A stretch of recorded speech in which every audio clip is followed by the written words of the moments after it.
to get in. Because I didn't take the SATs or ACTs. I didn't think about that stuff. I didn't care. But it wasn't something that I felt was going to stop my life. So kids have that today. Now, if you put the pandemic on top of that, the pandemic caused major disruption to our youth's life. Now, the pandemic, when it started, I was 39 years old. My daughter, who just turned 4 this last week, was born. She was born a week before everything shut down.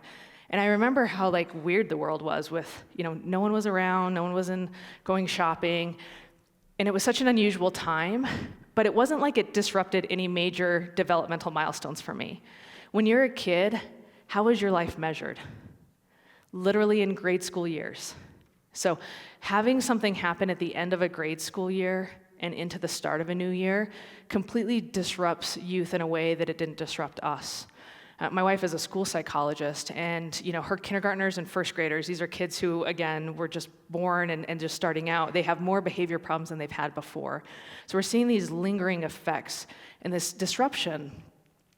And then finally, just the psychological strain. So it's important to think about the fact that about 200,000 children lost their parents during the pandemic. We know that post-pandemic, about 17 million children are experiencing hunger. That's 6 million more than before the pandemic. And so there's these aspects, these ripple effects of all of these things coming together, that we already had a mental health crisis prior to the pandemic. And so coming into the pandemic, it really was fuel on that fire to make it much worse. So we saw rates again of depression, anxiety start to skyrocket during the pandemic for youth. This is talking specifically about teenagers. One of the things you're going to see throughout my slides is that female-identifying youth have been impacted much more during the pandemic than male-identifying youth. But our young kids were also impacted. So I don't have this data up here, but one of the things we're looking at is when we look at insurance claims data, we saw a huge uptick in treating of tics, in treating of conduct disorder for our youth who are 3 to 10 years old. So our older kids seem to have more internalizing disorders around anxiety, depression. Our younger kids more externalizing problems that came with the pandemic. Now, with the pandemic and youth mental health, things hit a fever pitch in 2021. And so in the spring of 2021, Children's Hospital Colorado was the first organization to ever do this. They declared that there was a youth mental health crisis. Now, I was working at Children's at the time, and I worked in our outpatient clinic. And every once in a while, I'd been at Children's for about 6 years at that time, and every once in a while, our emergency room would be overloaded with kids who needed a mental health evaluation, and they would call someone down. And in the 6 years I had worked there, I'd been called down one time. During the pandemic, we were being called down daily. We had kids who were sitting in our emergency room for 3 days because there was no place to put them. There weren't enough services for these kids. Our wait lists were 7 or 8 months long just to get outpatient services. And so children said, this is a problem. And in the fall of that year, we had all these organizations that followed and said, we are in a youth mental health crisis. And we need to put all of our attention on this. So some of the things that we saw, in terms of those emergency room visits, 31% increase compared to 2019, and we started seeing things like eating disorders happen. Now, eating disorders are a very interesting thing. There's a lot of different theories as why eating disorders came up, everything from kids were being online and having to stare at themselves more. Also, when you lack a sense of control, what's one thing you can control? What you put in your body, what you eat. And so a lot of times eating disorders will develop during high times of stress when there's lack of control. Also seeing aggressive behaviors and self-harm that was happening in the emergency department. And then this bullet point below, that we're seeing people come in for increased suicidality and attempted suicides. So we saw a general increase of this 31%, but this disproportionate 50% of those were female. And so there's something about the pandemic that had impacted females more.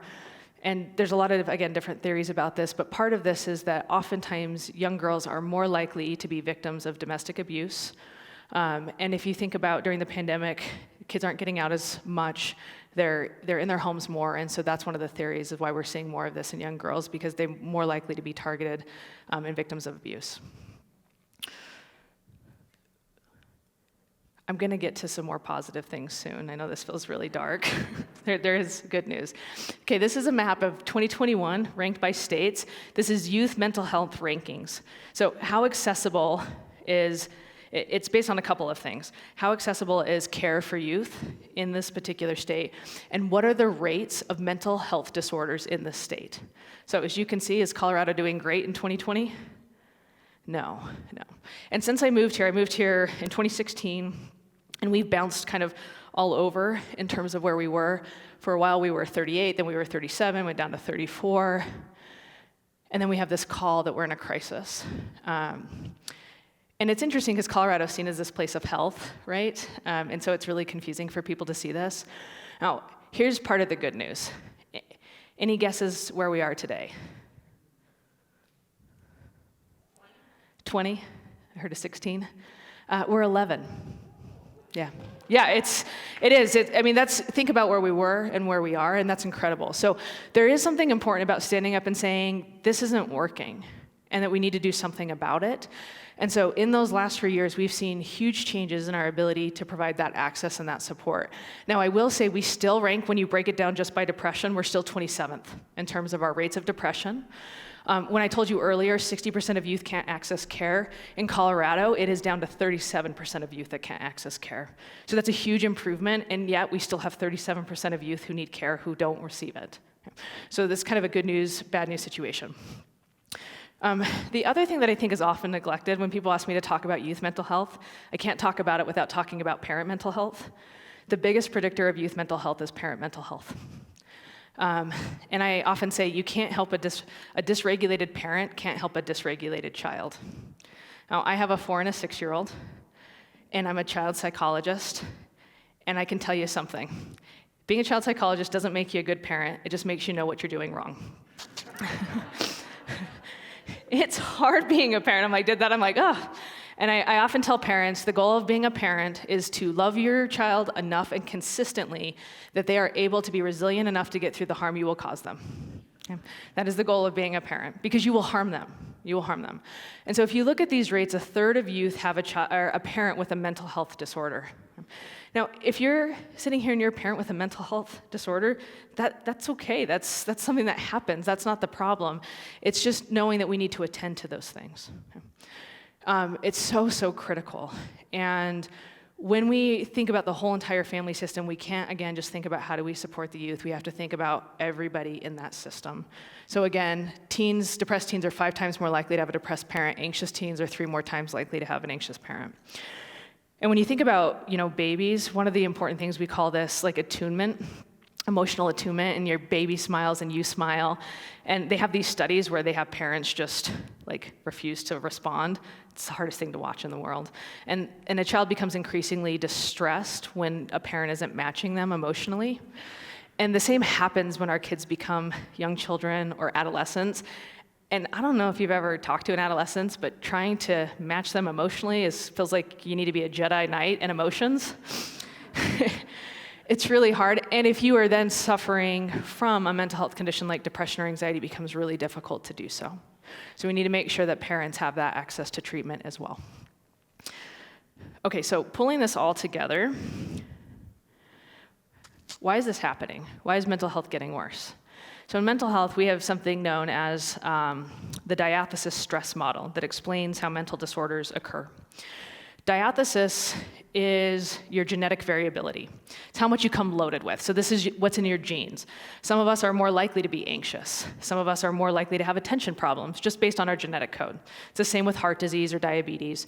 All of us come with a certain amount of risk that we could develop any specific type of illness, physical or mental. The other part of diathesis is what happened in the prenatal environment. So when you were baking in that tummy, did you get enough nutrition? Did you have adequate oxygen? And then as you enter your first few years of life, how many adverse childhood experiences did you have in those early years?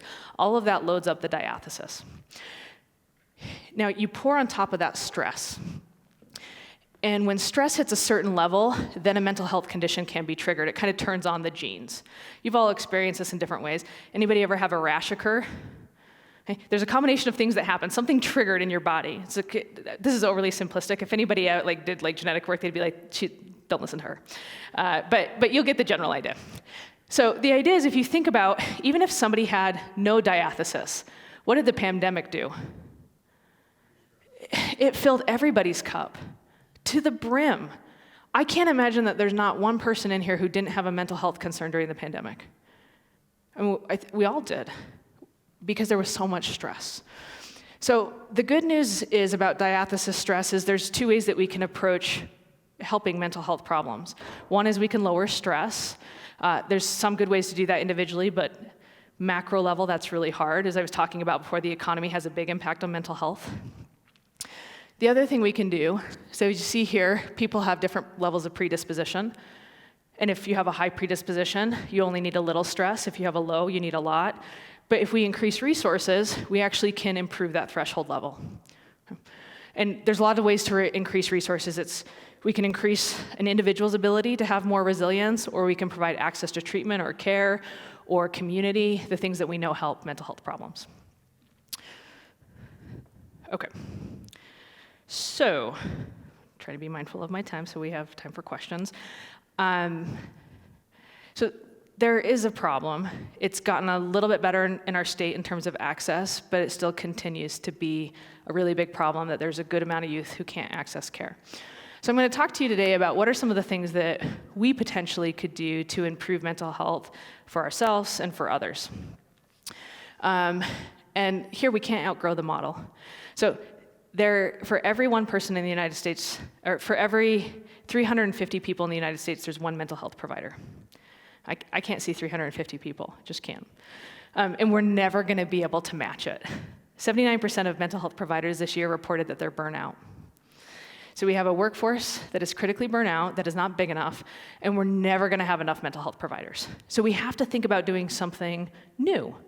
In 2018 in Zimbabwe, there was a psychiatrist who was one of 15 in the entire country who had one of his patients die by suicide because they were unable to access care, they couldn't afford a ride into the city, and they died by suicide. And he took it upon himself to think about what is a way that we could change the system. And so he was like, how can we get more mental health providers? And as he was thinking about this, he came up with a creative idea that we have a whole great group of people who have time and who are good at listening. And he recruited grandmothers. And he brought the grandmothers together and he said, we're going to create a bench in the villages. We're going to call it the mental health bench. And they were like, absolutely not. You're going to call it the friendship bench, because they understood the needs of their community. And they created a friendship bench. He did just a brief training on active listening for these women.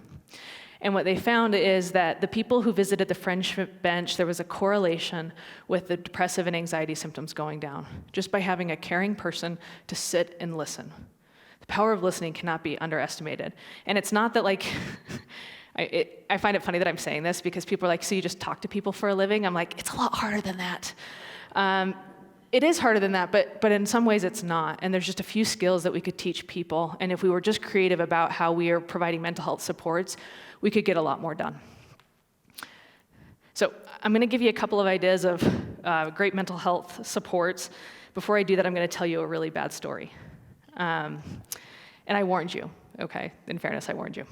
So there were these two people who had just bought a truck and they lived out in the country. They wanted to make some money. They knew there was a watermelon farmer out there, so they decided they were going to buy watermelons. Went and bought them for $1 a piece, drove out to the county road, and they sold them for $1 a piece. And they did this for a while, and they were like, gosh, we're not making as much money as we thought we would. And they thought about it, and then one friend said to the other, I know what we need to do. We need to buy a bigger truck.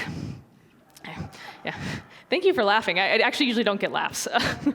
It's a bad story, but it has a really good moral to it. And this is the moral. A lot of times when we face a problem, our natural instinct is to just do more of what we're doing. Let's just do more of that. Let's just more mental health providers. Or let's just give more time to my family. My kids are struggling, so I'm not going to sleep as much, or I'm going to extend myself more. What we need to do is different. Okay? Stop doing more and start doing different. So try to take today something you're going to do different. Okay, so I'm going to give you 3 frameworks to think about mental health. I hope this helps you in your own life and that it can extend a kindness to somebody else. We are amazing as humans because we can think about our thoughts. The thoughts you're having, that's not you, that's just this machine that makes a lot of noise. Sometimes the noise is helpful and sometimes it's not. Who you are is the one who can observe the noise, which is remarkable. I work for a digital mental health company that started out as a mindfulness company. Mindfulness is so incredibly important because it helps us pay attention to what's happening right now. And I'll give you an example of why it's important to think about our thoughts. Now, if I had a shot glass up here and I put a teaspoon of salt in it and I had you drink it, how would it taste? Salty, yeah. And if I brought an 8-ounce glass up here and I poured a teaspoon of salt in it, how would it taste? Less salty. And if I had a gallon of water up here and I put a teaspoon of salt in it, how would it taste? Maybe just a hint of salt, maybe none at all. And if I put a teaspoon of salt in a freshwater lake, let's put that caveat in there, and you took a cup of it, you wouldn't taste it at all.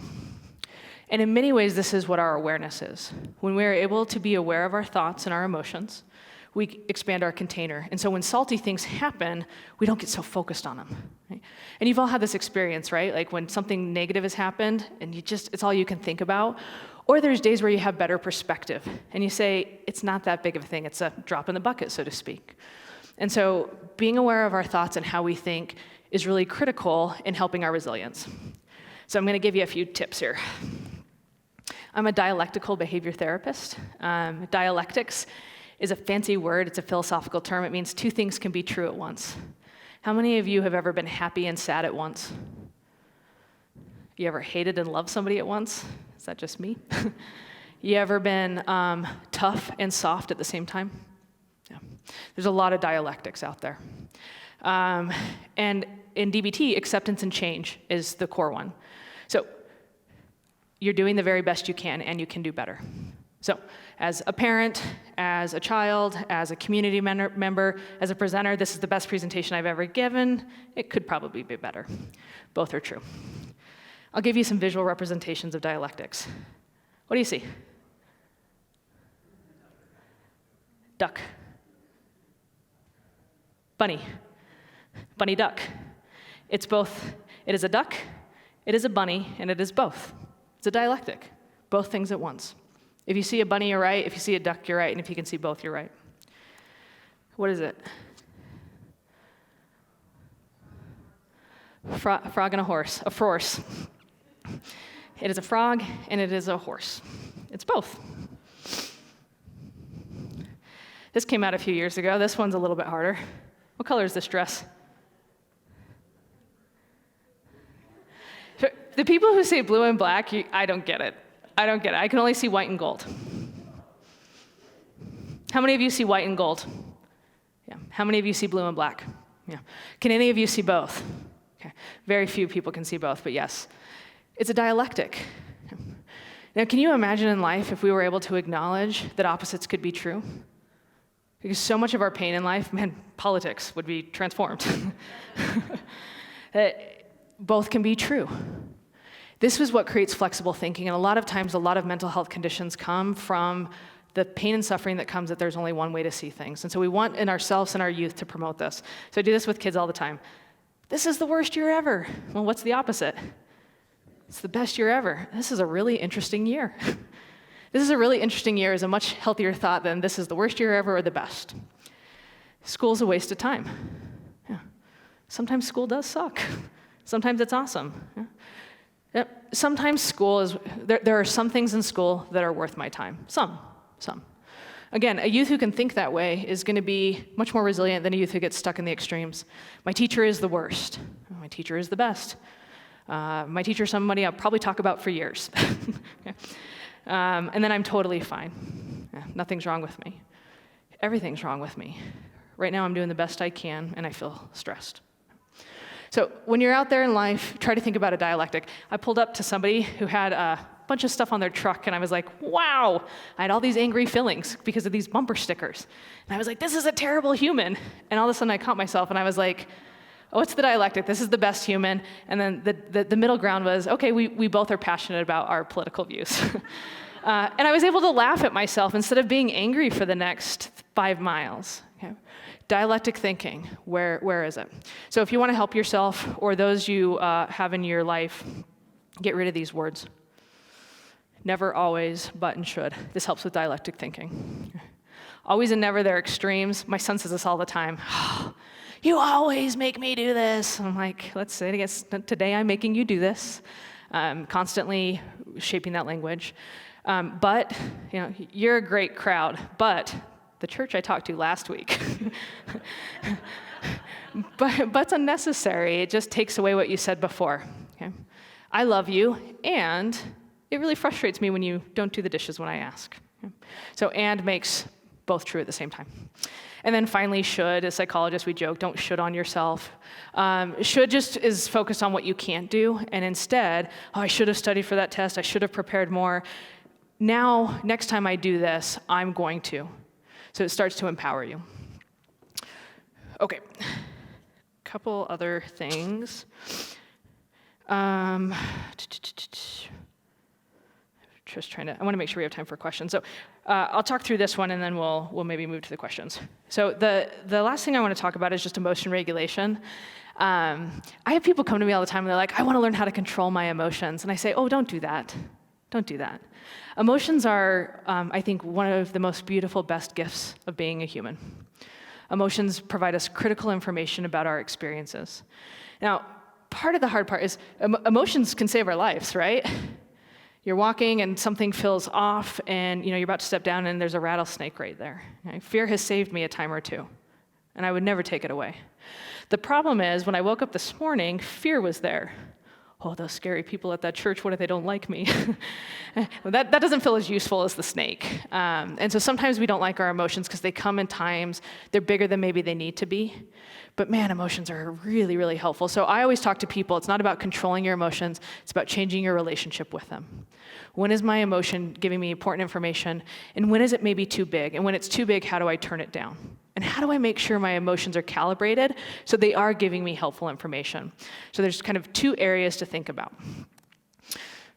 The first is focusing on our basic needs. We've all seen Maslow's hierarchy of needs. He actually took this from the Blackfeet people. And this is just such a really important way for living. There's just some fundamental things we need to do. So much of mental health and physical health has to do with keeping what I like to call a homeostasis of biological consistency. It's like a very fancy way of just saying, like, take care of yourself daily. How many of you have ever said something you didn't mean when you were hungry? Yeah. A lot of us walk around dehydrated and we don't even realize it. The other day, my wife was working with a family, and their son is having so many behavior problems. This is 8-year-old. And they were talking about, oh, well, maybe we need to pull him out of class, do social skills groups, and talking through all this stuff. And the parent said, is there anything else we need to think of? And my wife said, I noticed that he yawns a lot. He seems really tired. And I'm just wondering how sleep is. And dad said, oh, sleep is good. He gets about 7 hours a night. This family didn't understand that that child was supposed to be having 11 or 12 hours of sleep a night. That kids need a different level of sleep. And that was nothing on that. They just didn't have the education. So making sure that you know how much sleep you need and that you're getting it is critical. So I always say make sure that kids are adequately fed, watered, and have enough sleep. When my kids are cranky, I always say, did we water the kids today? So making those the priority. The other thing, so resilience is built on that physiological consistency, and then it's built on having a large bank of positive emotions, and having mastery in different areas. Because when we're able to master things, it makes us feel really good. So a couple of things I recommend for the people in your life, so this is just with your family and with your community, have no tech zones. Make sure that at dinner time the phone is put away or at bedtime. There's actually this really cool technology I want to make you aware of. It's called an alarm clock. I think you can get it at Target. And it wakes you up. You don't even have to use your phone. So there's a world you don't have to have your phone right by you when you sleep. It's something to think about. But having those no tech zones is really, really important in time that you disconnect. I always say make a rule in your house that one screen at one time. How many of you are guilty of watching TV at night, looking at your laptop and scrolling your phone? Just one thing at a time. The other thing is healthy modeling. So this isn't just with youth, it's all around, is being able to talk about a range of feelings. So we know if you're able to name an emotion, you're able to tame an emotion. So just being able to note what the emotion is actually reduces the intensity of neural firing. So being able to say, I'm feeling really anxious right now, or I'm feeling apprehensive. Now, when I ask youth and parents how they feel, I feel tired, I feel fine, I feel okay. It's like that's the range of emotions. So being able to model this, today I felt really devastated. The other thing we don't do with youth a lot is talk about how we solve problems. So at the dinner table, we go around and talk about this was a thing that happened today that I was excited about, and this is a problem that I had today, that this is how I dealt with it. So I'll talk, my boss made me really upset today. I felt like they ignored what I was saying. And I talked through, this is how I dealt with it. So I went and talked to this person. So how are you feeling and how are you dealing with things?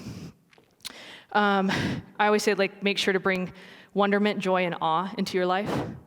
Those emotions have such amazing potential. It's one of the reasons why being in a community like this is because you can access wonderment and awe in a really meaningful way. But thinking about how you can provide that for youth. How can you get them connected to wonderment and awe? And part of that is getting them off screens, getting them out in nature.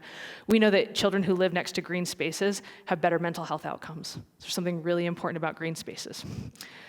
And then finally, social connection. Social connection is one of the best predictors of mental health over a lifetime. And the Harvard longitudinal study that have studied people for 70 years, it's the meaningful relationships that are what improve people's resilience overall. Okay, I had a couple of other slides, but I'm gonna skip those, so you invite me back to cover those a different day.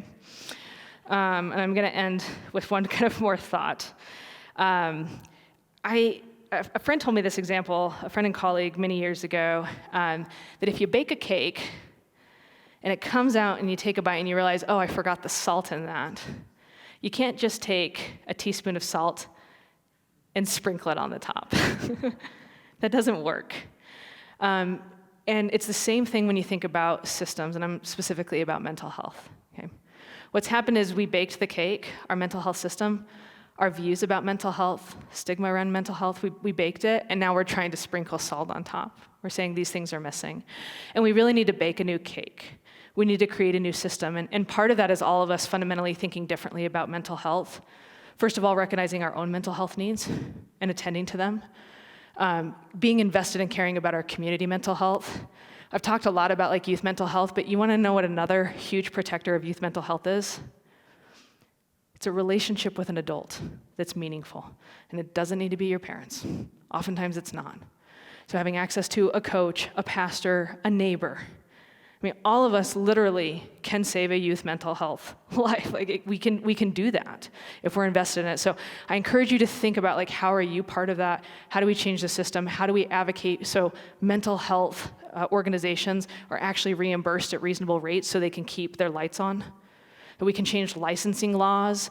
So when there's a provider in Utah, they could provide care to somebody in Wyoming. There's so many different things. So be invested, learn about these things. The fact that you're having this here today, we would never, in my church growing up, had anything like this. It's tremendous. But we need a new system, and we can all be part of that.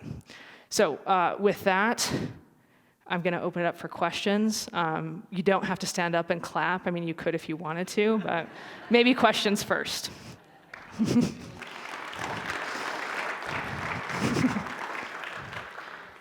Next time we book Jenna, we're booking her for an all-day workshop because I feel like I've got a million questions, but I'm going to try to constrain myself and take questions from the audience first. So just raise your hand, and because this is live streamed, we need to get the mic to you. So don't be shy. Okay, good.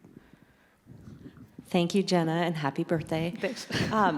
Question as a parent or a community, can you talk for a second about the zone, the gray zone of knowing how to coach your kid or your youth, whatever, in this is a normal emotion, this is a hard emotion, maybe we're having it for a week, maybe it's 2 weeks, and then when it crosses over into, okay, I think we need to like talk to somebody about this. Can you give a couple words about that? Yeah, it's a really great question. Yeah, when do I intervene as a parent?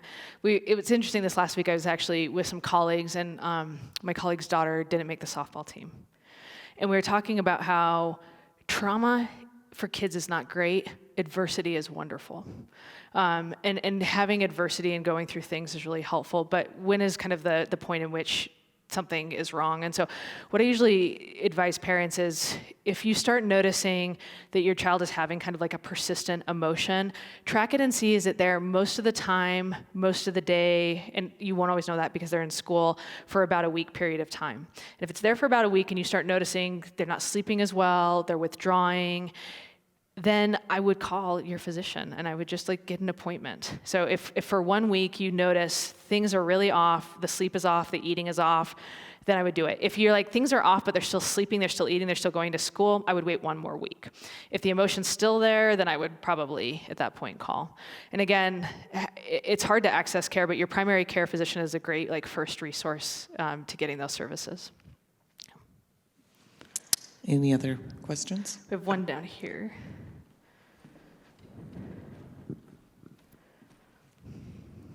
Hi. So at my school, we had this thing where we call it advisory, would come together and we would sit in a circle and like talk about our feelings. But one thing that happened was most of the kids started dreading it and would fake their emotions, say that they're feeling borderline, like look up synonyms for bored. And so how can we find a healthy medium between talking about emotions and forcing conversations? Can I ask you what you think? I don't know. I think that it would have to be the community's choice. It would have to be the person's choice to participate in an activity that forces vulnerability. Yeah. I think you're onto something. Like, we can't, forcing anybody, and trust me, I work with a lot of kids who are forced to see me. Forcing people to do things is not always the best option. I think part of it is us more broadly like normalizing emotions and talking about those in families and having those conversations of like, what is stressing you out? What's a problem that you're trying to cope with? And so to me, focusing on like, what's the problem and how are you coping with it is a way that we could have those conversations without people having to be in a space where they're just trying to like dump all the vulnerabilities out, is a first step. The second thing is, at schools, I think one of the things I would recommend, talking about dialectic behavior therapy, is that we talk more about like, these are the skills that can be useful and these are the things you can do instead of just processing the emotion. So I think it's a both and. Find the spaces that people want to opt into, but also focusing on like, these are the skills that can help us and change the way that we think or practice those things. It's a really good question. Any other questions? Oh.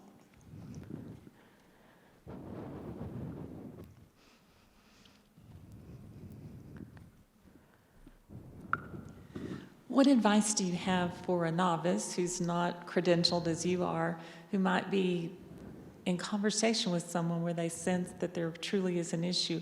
What should you not do? Yeah.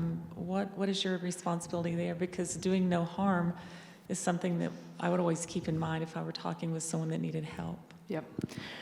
So I always joke that so in motivational interviewing, there's something they call it the writing reflex.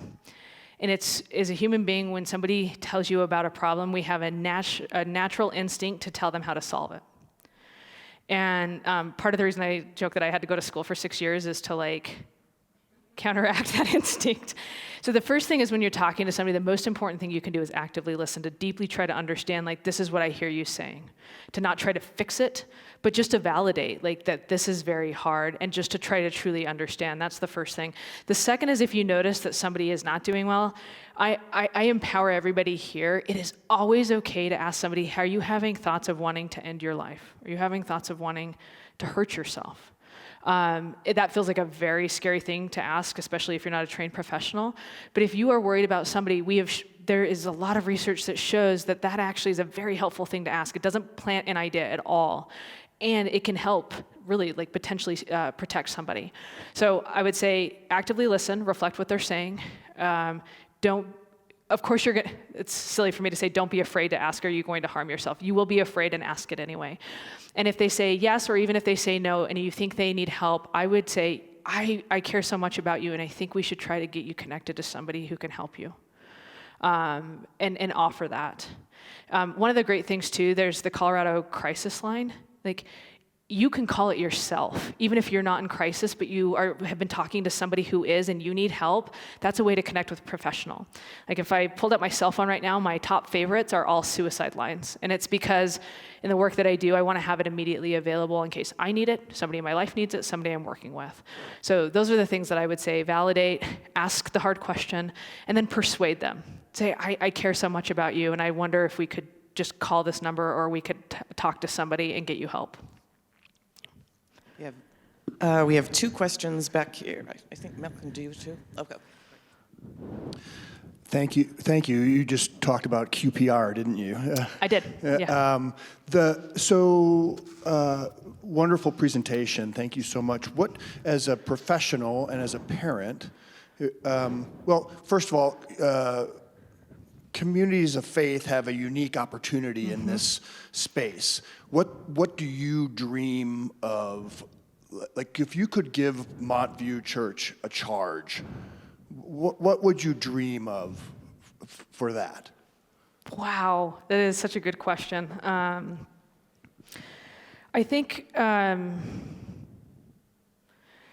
that you keep doing things like that, where you visibly show that you're dedicated to mental health, and that you have the conversations where people are talking about it. Like, I have this mental health condition, and this is how I'm coping, and like that it's very normalized. So that would be the first thing. Thinking about like how you foster relationships with different community organizations so kids can access health, because these are places where kids might talk about that kind of stuff, and so being able to get them directly to help, I think, would be really, really important. And then just having strong youth programs. I mean, I do think part of our youth mental health crisis as well is that by and large, attendance at different religious events has dramatically gone down. And so we've lost another important avenue for connection. And so I think having very strong youth programs where youth can be involved and develop skills, leadership skills, connection, like continuing to facilitate and foster that, and bring people into that are the 3 most important things. So keep talking about it, find ways that you can provide access and advertise those, and then strong youth programming. I'll go a step further and say, it'd be good if Montview or other churches could have a mental health person on staff. Yeah, This day and time we're living in, our kids are having a lot of problems. Parents don't have the kind of money or income to grab a therapist out of the air.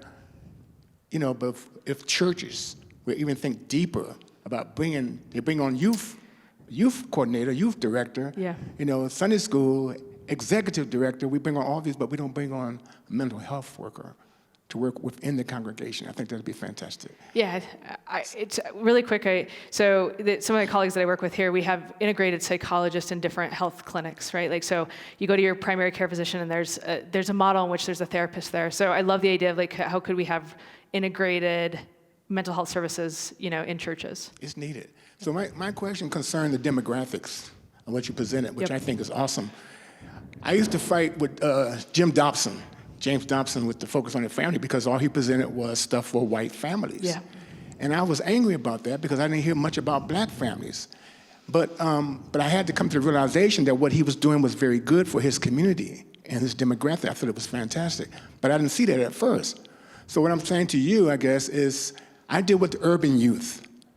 I don't see a lot of that, what you presented, that affects the urban youth. Maybe somewhat. If you have black kids going to white schools, then you do see that.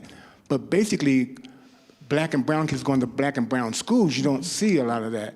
So I guess my question, it has to do with, have you dealt with that, especially when it comes to youth, killing youth, gangs, gun violence? Denver is big, but Aurora's getting bigger in terms of youth killing youth. So I'm pushing you challenging you into another area, I guess. I don't know. Yeah. Can you speak to that? Can you say like more specifically, like the question? Just, I want to make sure I understand. Okay. So I deal with this every day. I work with Safe Haven initiative in the city of Aurora. I did it for 7 years with the Denver Police Department. Now I'm dealing with the Aurora Police Department. Children are shooting each other. We did a commensuration. I'm just trying to give you a kind of, we did a commensuration of all the kids, all the youth that were killed from 2019 to 2023. There was 73 youth killed in the city of Aurora. 2023, 16 kids were killed. That doesn't even count the ones that the police shot. This is just youth shooting youth. So what do you think is going on there in terms of the whole mental, emotional, psychological aspect? Why are kids killing kids? Yeah. You know, So first of all, thank you for the question. And second, to highlight what you said, we have different demographic groups that we've by and large ignored. And one of the biggest problems in our groups that have been historically marginalized are groups who are typically under-resourced. And when we're in under-resourced areas, we see higher rates of crime, we see higher rates of violence. And so part of it is how do we adequately resource different groups? And there's honestly a whole talk I could do here just in terms of like gun violence that needs to be addressed. But I think part of it is adequate resources. So my wife, she works in the Aurora Public Schools. Those schools are completely resourced differently than other school districts, and probably not sufficiently enough. And so I think part of it is the allocation of resources is the first step of that. So I think there's like a much longer conversation. I would love to talk to you more actually after this about that, but I appreciate the question. Yeah. I think I saw one. This will be our last question because I know our audio people have to get over to the second service, but last question. So first of all, thank you. What you've covered and the way you've covered it has been incredible, and that's from someone who has become an incredible cynic on the system. So it's a real compliment. We've covered a couple things here. One is sort of someone's buy-in to participate in mental health. The other is the span of time as a parent as to when you might be watchful. So a week or two was like almost a little faster, certainly faster than I thought for an adolescent. But then there's also a topic of pharmaceuticals.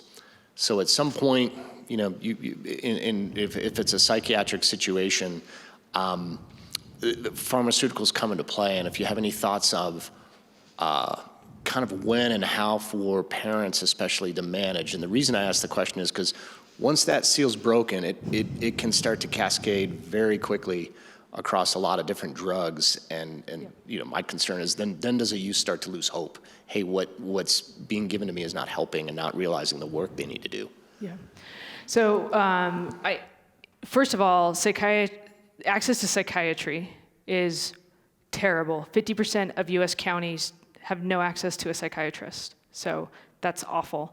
One of the things I will say is, for the most part, for depression and anxiety, when it's mild to moderate, we have found that cognitive behavioral therapy, exercise, diet is as effective as medication. So if you have a child who has mild symptoms or moderate symptoms, talking with your physician and working on getting connected to a therapist and lifestyle changes is the best first step. There are children who have severe and persistent mental health problems, and they absolutely need medication. So these are children who are having large impacts in terms of their social relationships, potentially like they might be completely withdrawn or very aggressive. They can't function or participate in school because of that. Those are times where you would want to look at adding medication. Unfortunately, our system is not sophisticated enough that we know with your genetic profile, this is the right medication for you, so it's trial and error. One of the wonderful things that in Colorado that's been launched, and this is through Children's Hospital, they have a CCAP program, so any physician or any primary care doctor in the state, if they're working with a youth because they're not a psychiatrist, they can call that line and they can consult with a child psychiatrist at Children's to get guidance. So if you spread that information, that's important for families to know. So because primary care physicians, many of them don't want to prescribe these big medications, and when kids really need them, they need to get them, but they should be consulting with a psychiatrist. So that's another way we can creatively change the system, is resource people who don't have the training to the experts who do, so people can get access to the medication. Thank you so much. We really appreciate this, and I'm serious. We need to bring you back for many more, because I still have lots of questions. I just want to remind everybody, next Sunday is our last Sunday in the series on mental health issues. We're going to hear from 3 Montview members about kind of personal stories of dealing with depression, suicide, and other serious mental health issues. So I think it will be great, and they'll be taking questions, all a part of trying to get rid of the stigma. So thank you all for coming, and I can't believe it's your birthday and you came. You didn't even tell me. Can we quick sing happy birthday to her? No. Okay, applause will be the, oh, you. Roar us applause, I'll take it. Thank you.